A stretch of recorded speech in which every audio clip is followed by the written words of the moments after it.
Assalamu alaikum and welcome back to another episode of Manifesting Muslimah. I'm your host, Zara Pedersen, and today we're going to talk about making peace with not knowing. But before we delve into this topic, I need to kind of set the scene a little bit here, okay?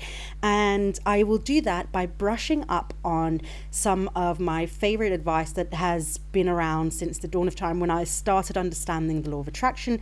This is some advice that I am giving clients now, but also advice that I used to give clients before I set up Manifesting Muslimah, and I was just going to say just a life coach, but yeah, just a life coach because I hadn't actually dared take that leap of faith and be like, I'm a Muslim manifestation coach or law of attraction coach, back when I was still feeling super hesitant about it and doubting everything and stuff, right?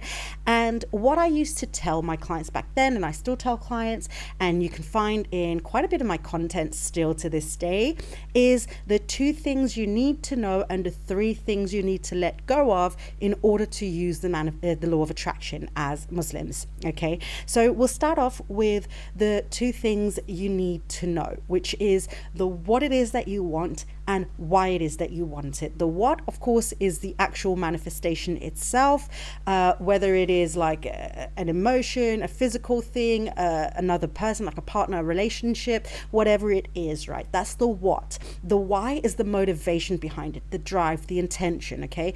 This is like the whole thing encompassed into one thing. So it's not just, I want a pair of new boots. It is, I want another pair of boots for winter because my toes get cold and it helps me get to and from work. And if I can't get to and from work, I can't make money and then I can't support myself. So there's a bigger reason why. So the what is the basic part, the why is the motivation and the actual drive towards it, right? And that can be quite big and that can be quite small. And it doesn't have to be all encompassing, but generally speaking, there's a drive, okay? And that's the thing that sort of pushes us forward and makes us take the actions and so on and so forth.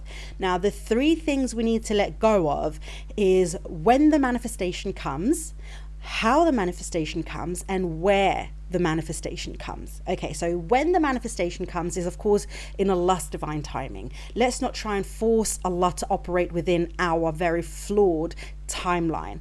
We trust, of course, that Allah's timing is perfect and divine, so we're not going to try and say like it has to come from like it within this month. Of course, I've mentioned before, you are allowed to request that it comes, but be prepared that if it doesn't fit Allah's divine plan, then it's not going to happen within that timeline, and you have to be able to release that.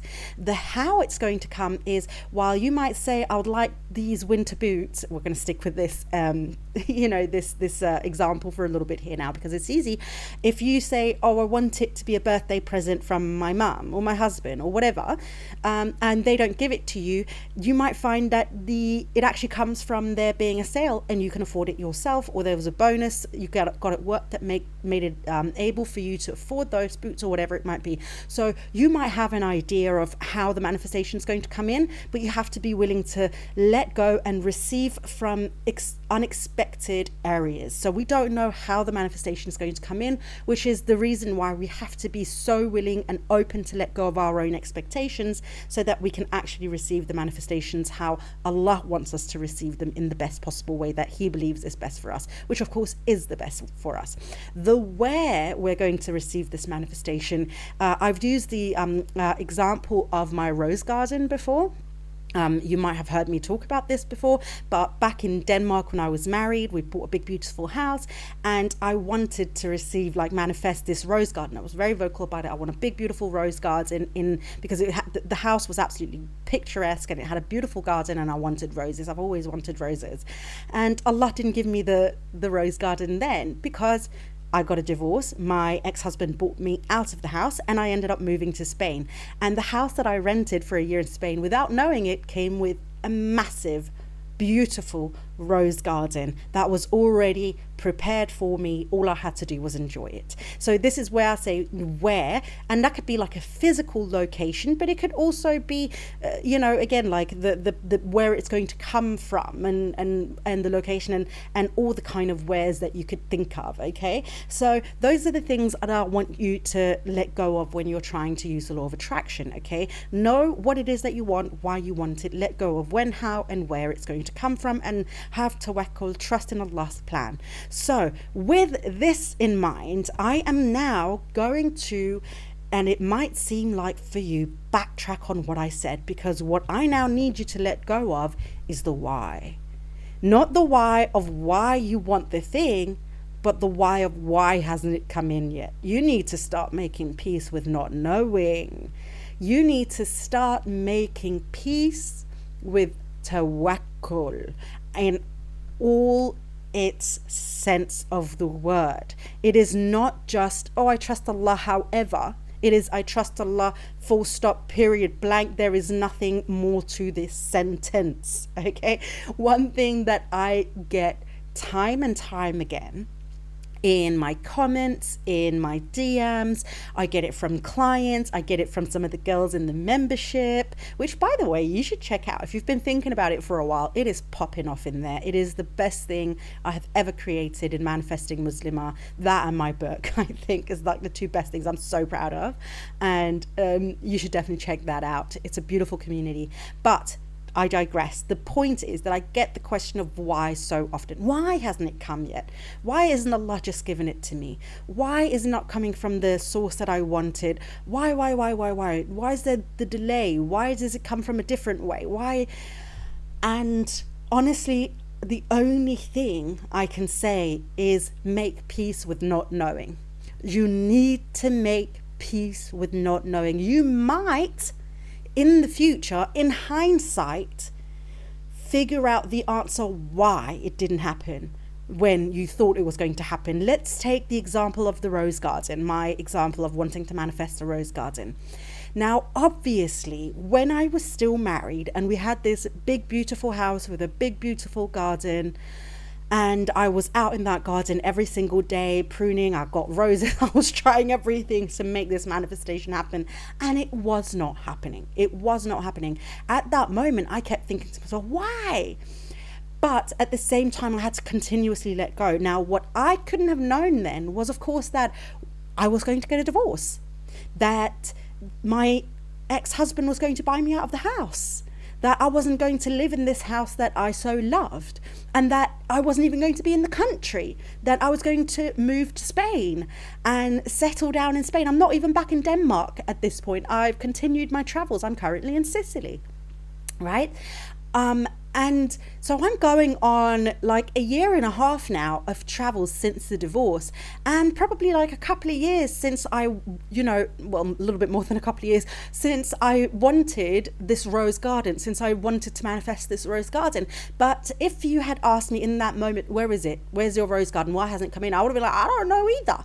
However, now, of course, the moment that I saw the rose garden when I moved into the house in Spain, it made sense to me. I was like, of course it didn't come then. Of course it came now, because the rose garden was more than just roses in a garden for me when I received it in Spain.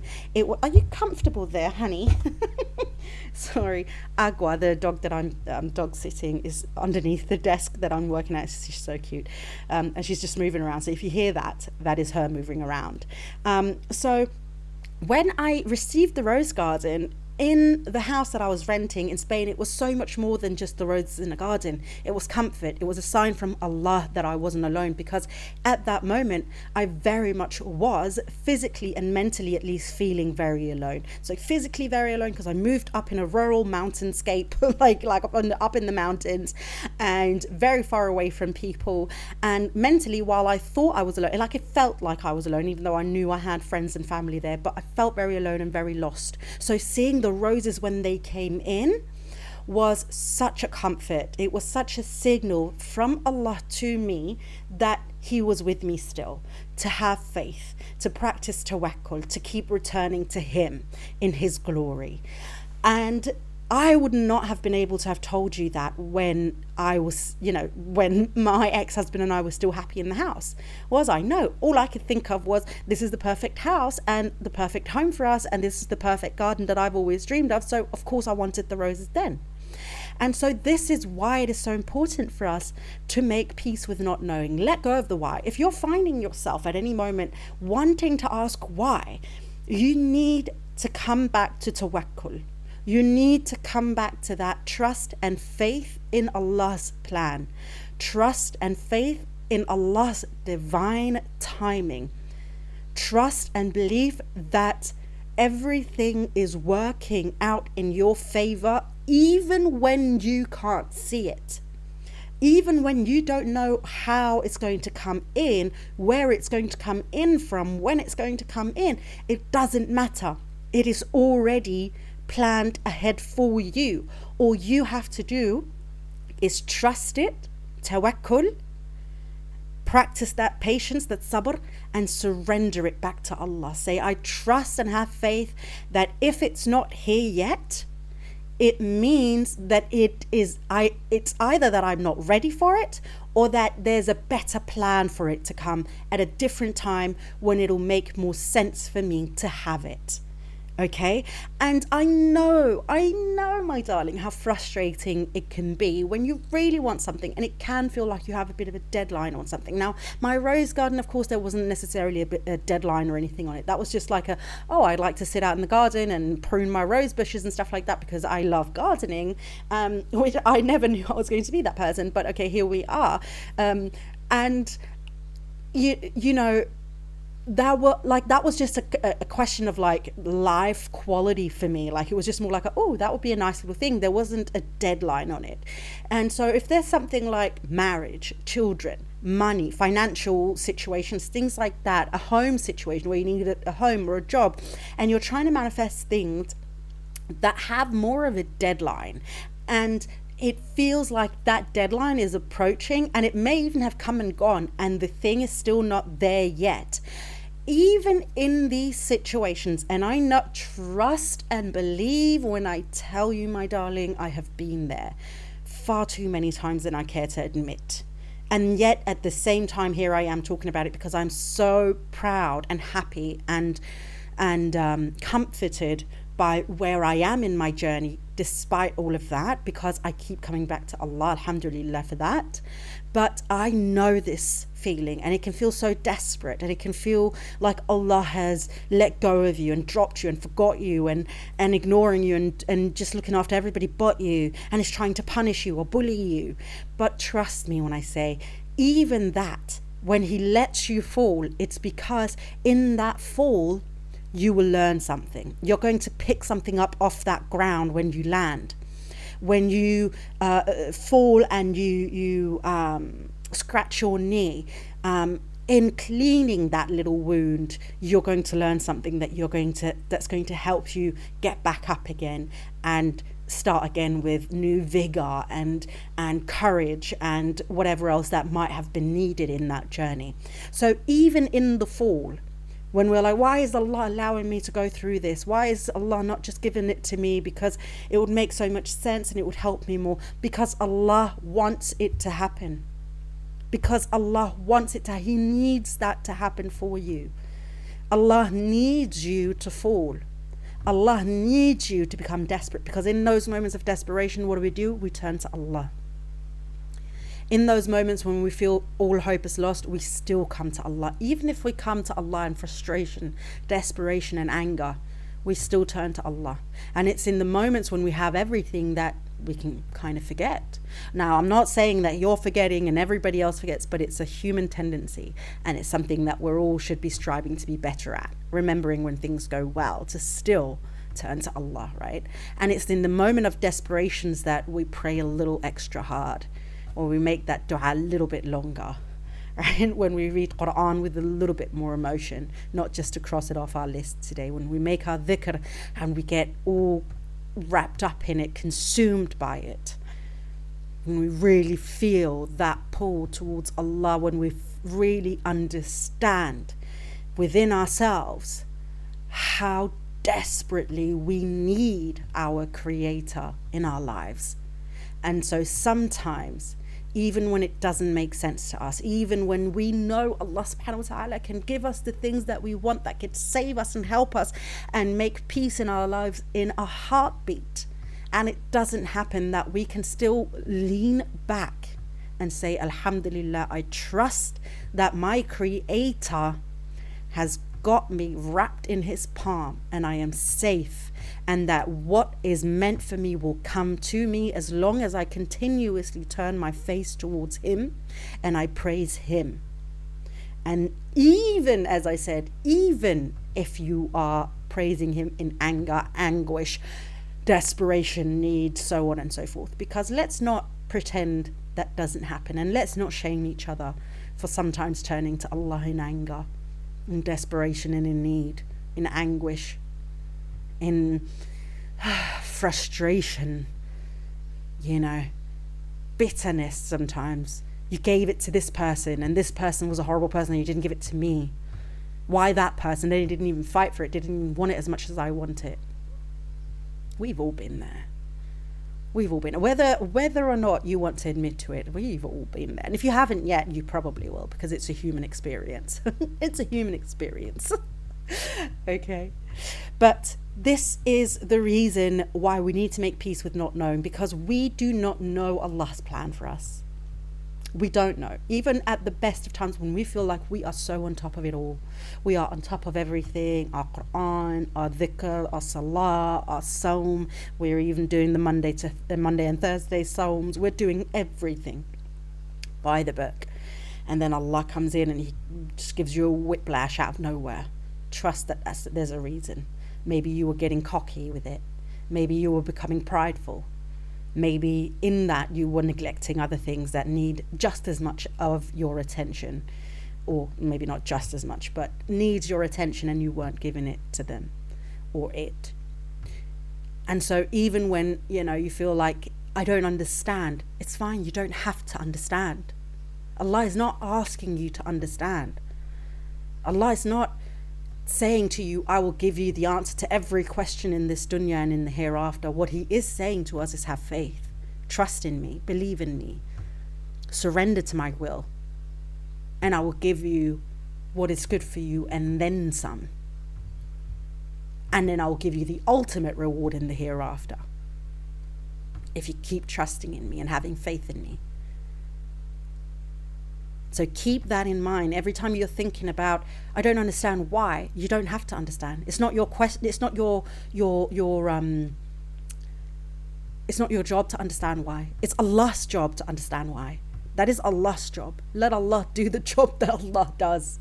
Because trust me, you can't do it better. Even when it feels like sometimes, no, if I just had my way around, it would have been different and it would have been better. No, it wouldn't have. I can guarantee it. I guarantee it wouldn't have been better. It really wouldn't, sis. Trust me. Allah's plan is perfect, even when we deem it to be imperfect, even when we deem it to be punishing for us, or dragging something out, or hurtful to us, or whatever it might be. It's still the perfect plan. There's still a reason behind. And Allah is not saying anywhere in the Quran, if you keep asking me why, then eventually I'll send down a golden scroll with everything you need to know about this decision. No. He says maybe sometimes in hindsight you'll know why that happened. Maybe you won't.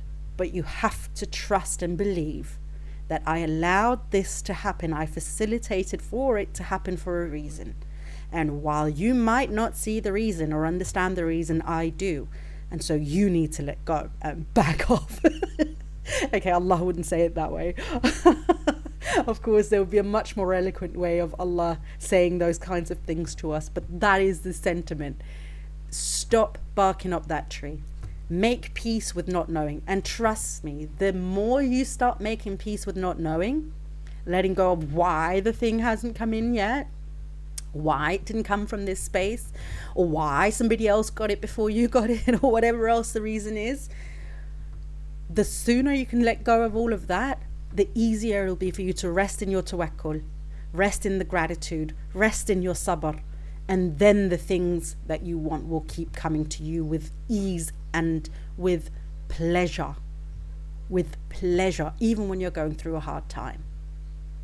Okay, my darling.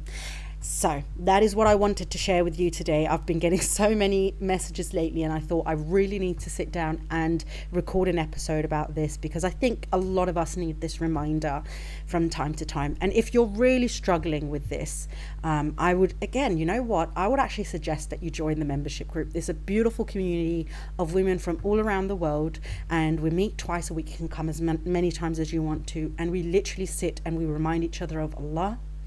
And it's such a beautiful place for us to chase the things that we want in this dunya while also improving our deen. It is absolutely an amazing membership. It's £10 per month, and it's a rolling membership. So, it's £10 every month to be a member. But then we also meet twice a week, and you create beautiful friendships with women from literally all around the world. And then of course you get to talk to me as well, and I get to talk to you and get to know you. Anyway, it's linked in the show notes and in every bio that I can link everything in. But anyway, my darling, I love you.